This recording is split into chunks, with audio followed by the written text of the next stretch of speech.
Message చేశారు.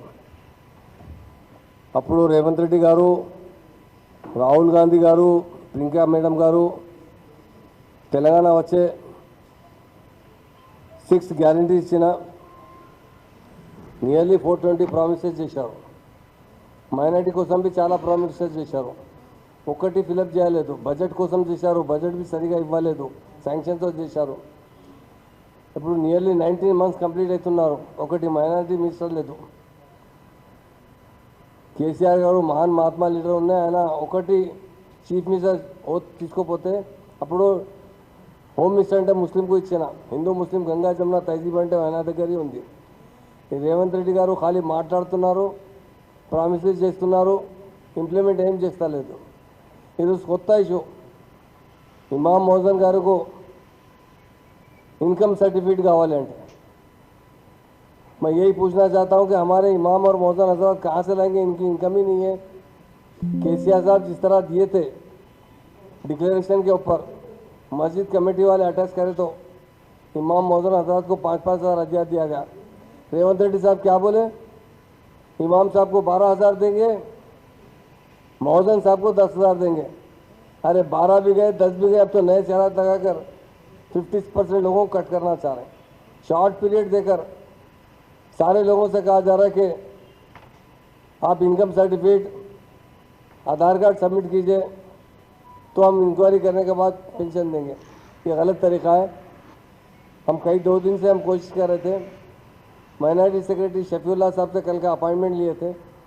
BRS के तमाम लीडर्स जाकर के मेमोरेंडम तैयार कर रहे थे कि जो ये आप कंडीशन लगा रहे हैं वो कंडीशन को कलअदम कीजिए. क्योंकि अगर सारे तेलंगाना में एक भी इमाम मौजूद जो है इनकम टैक्स पे भरने के काबिल नहीं रहता और बहुत माशी हाल से बहुत कमज़ोर होते हैं, उन्हें जो हदिया दिया जा रहा है, जो पेंशन दिया जा रहा है, वो सिर्फ केसीआर साहब के दौर में हुआ. हमारे तेलंगाना में इससे पहले 48 ईयर्स कांग्रेस हुकूमत की, 17 साल तेलुगु देशम हुकूमत की, दोनों मिला के 65 साल हुकूमत करे. 65 साल में एक पैसा भी इमाम मौजूद को नहीं दिए. अगर कोई देने वाले लीडर और महान महात्मा लीडर है तो केसीआर साहब. उन्होंने जब सर्वे करवाया एक दिन का, तो उसमें पता चला कि इमाम और मौजूद हजरत भी बहुत माशियाल से कमज़ोर है, बहुत गरीब है. बहुत गाँव में तो उन्हें 2 टाइम का खाना भी खाने के मुश्किलात पैदा होते हैं. इसलिए सीएम साहब ने इमाम साहब को 5,000, मौजूद साहब को 5,000 रुपये का हदिया देने का वायदा किया और वो दे भी रहे थे. और रेवंत रेड्डी साहब इलेक्शन से पहले हम 12,000 रुपये इमाम को देंगे, 10,000 रुपये मौजूद को देने का वायदा किया. वोट लेने के बाद पूरा भूल गए. ऐसे तो बहुत 50 वायदे किए, इसीलिए वायदों को 420 कहा जा रहा है. देखा गया तो 500 से ज़्यादा वायदे किए हैं. 6 गारंटी दी है, कोई गारंटी पे अमलावरी नहीं हुई. आज माइनॉरिटी रेजिडेंशियल स्कूल का हाल पतला है. दिन ब दिन वहाँ तादाद घटते जा रही है बच्चों की. मैं एक ही बात पूछना चाहता हूँ मीडिया के ज़रिए कांग्रेस हुक्मरानों से, आप हमारे स्टेट के अंदर करीब 50 साल हुकूमत किए, क्यों मुसलमानों को तालीम नहीं दिए? अगर मुसलमानों को तालीम देने वाला कोई लीडर है तो केसीआर साहब है. इम्प्लॉयमेंट की बात की जाती है, मुसलमान बगैर तालीम के किस तरह एम्प्लॉयमेंट हासिल कर सकते हैं? इसलिए मुसलमान ज़्यादातर होटलों में काम करते हैं, पंचर बनाते हैं, मजदूरी का काम करते हैं. इसलिए चीफ मिनिस्टर साहब ने, जो साबिका चीफ मिनिस्टर साहब केसीआर साहब ने सर्वे करवा कर उन्हें 5-5 हज़ार का हदिया मुकर्रर किया गया.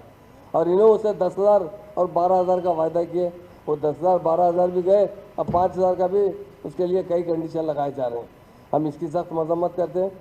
कल हम जाने वाले थे, हम हमारे साबिका वक्फ चेयरमैन साहब और जितने हमारे साबिका उर्दू एकेडमी चेयरमैन, जितने हमारे लीडर्स से मिलकर शफीउल्लाह साहब को जो हमारे सेक्रेटरी है एक मेमोरेंडम देने के लिए, उनसे टाइम भी लिया गया था. कल 4:30 का टाइम दिए थे. जब हम लोग गए तो वो सीट पर नहीं थे.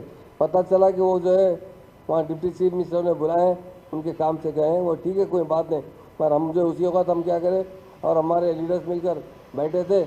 हमारे जो माइनॉरिटी इंचार्ज मिनिस्टर है लक्ष्मण कुमार साहब से बात किया, मैं खुद बात किया और उनसे गुजारिश किया कि देखिए साहब, आप माइनॉरिटी इंचार्ज मिनिस्टर हैं, उन्होंने बहुत अच्छी बात की और वायदा किया, मैं ज़रूर चीफ मिनिस्टर को याद दिलाकर कि इनकम सर्टिफिकेट का जो नया कानून लगाया गया उसे हटा देने का वायदा किया।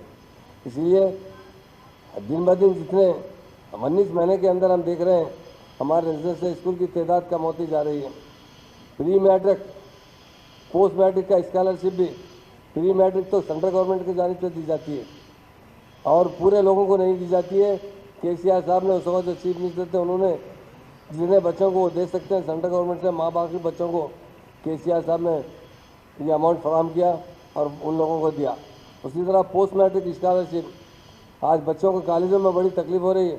मैं चीफ मिनिस्टर साहब से गुजारिश करता हूँ, मैं चीफ मिनिस्टर गाరు को రిక్వెస్ట్ చేస్తున్నాను, pre matric post matric scholarship ఇవ్వలేకుంటే పిల్లలకు సర్టిఫికేట్ ఇస్తలేదు, అడ్మిషన్ ఇస్తలేదు అదర్ కాలేజ్లో.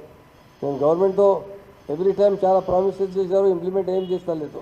మైనార్టీ కోసం ఒక మైనార్టీ మినిస్టర్ లేదు.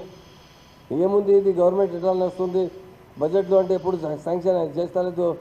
उर्दू एकेडमी, हज हाउस, माइनॉरिटी फाइनेंस कॉर्पोरेशन में कोई भी फंड्स नहीं है।